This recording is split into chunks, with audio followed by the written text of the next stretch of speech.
Assalamualaikum warahmatullahi wabarakatuh. Halo sahabat beriman dimanapun berada, semoga selalu diberikan kesehatan dan selalu dalam lindungan Allah Subhanahu wa Ta'ala. Bersama saya Anggirawan, pada kesempatan kali ini kita akan membahas penjelasan secara ilmiah mengapa Rasulullah SAW melarang kita makan dan minum dalam keadaan berdiri.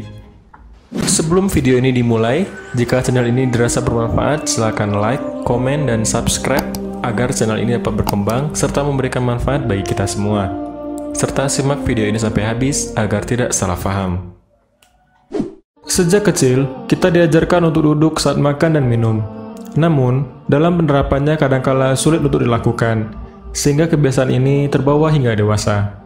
Sekecil dan seremeh apapun sesuatu menurut anggapan kita, tidak akan terlepas dari sorotan Islam, sehingga agama Islam memberikan petunjuk dan jalan kebaikan di dalamnya. Seperti halnya makan dan minum, Islam mengajarkan bagaimana tata cara makan dan minum. Dalam Islam, terdapat adab makan dan minum, salah satunya melarang makan dan minum dalam keadaan berdiri. Ada beberapa dalil yang menerangkan tentang larangan ini lewat hadis Rasulullah SAW.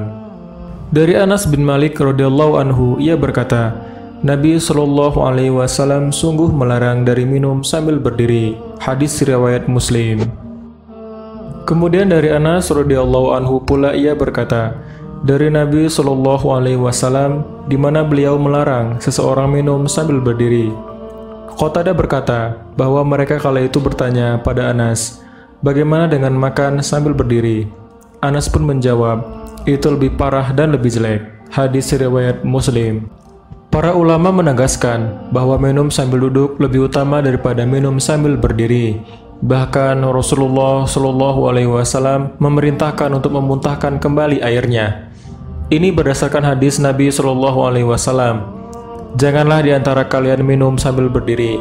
Bila terjadi maka muntahkanlah airnya. Hadis riwayat Muslim.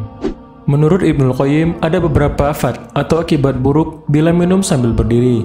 Maka di samping tidak dapat memberikan kesegaran pada tubuh secara optimal, air yang masuk ke dalam tubuh juga akan cepat turun ke organ tubuh bagian bawah.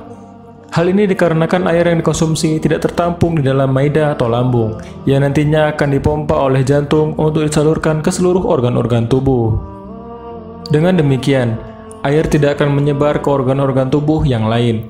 Padahal menurut ilmu kedokteran, 70% dari tubuh manusia terdiri dari zat air. Tulang-tulang pun mengandung air sebanyak 30-40%. Sebagian besar darah terdiri dari air, di mana terdapat larutan bahan-bahan selain sel-sel darah.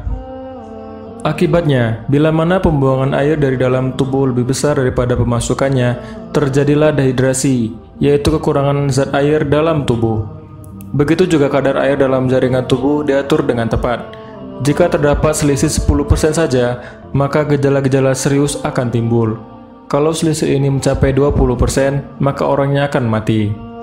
Oleh sebab itu, dianjurkan memuntahkan air apabila terlanjur minum sambil berdiri, seperti yang disebutkan dalam hadis di atas. Para ahli hikmah juga memberi jalan keluar bila terpaksa minum sambil berdiri, yaitu menggerak-gerakkan dua ibu jari kaki. Insya Allah akan dapat menolak efek-efek negatif seperti yang disebutkan di atas. Berdasarkan fakta ilmiah dan ditinjau dari segi kesehatan yang dirangkum dari berbagai sumber, maka inilah alasan mengapa dilarang makan dan minum sambil berdiri. Tidak menyegarkan tubuh. Ketika minum sambil berdiri, air akan langsung mengalir ke tubuh bawah, sehingga tidak menyebar dan terserap oleh seluruh tubuh. Selain itu juga tidak sempat terpompa oleh jantung. Menaikkan asam lambung. Asam lambung akan naik ke saluran esofagus dan membuat sel-sel kerongkongan teriritasi. Iritasi sel kerongkongan ini dikarenakan pH asam lambung yang sangat asam, dan kadang ditandai dengan gejala panas terbakar yang menyesak di dada. Merusak ginjal. Minum sambil berdiri dapat merusak saringan ginjal, karena saat berdiri penyaringan menjadi tidak optimal. Kotoran bisa menumpuk di ginjal dan kandung kemih yang bisa menyebabkan gangguan saluran kemih. Efek jangka panjangnya bisa menyebabkan kerusakan permanen pada ginjal. Sekecil dan seremeh apapun sesuatu menurut anggapan kita, tidak akan terlepas dari sorotan Islam, sehingga agama Islam memberikan petunjuk dan jalan kebaikan di dalamnya.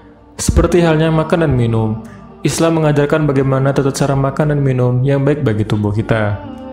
Wallahu a'lam bishawab. Wassalamualaikum warahmatullahi wabarakatuh.